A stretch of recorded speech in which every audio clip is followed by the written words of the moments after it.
Di birong sumulat ng awitin para sa'yo.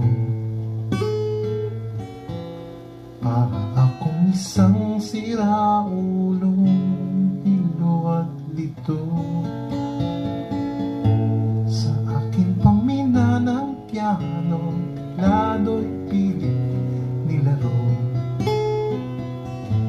Baka sakaling merong tonong bigla na lang umusbong. Kung saan naman kaya awitin para sa'yo.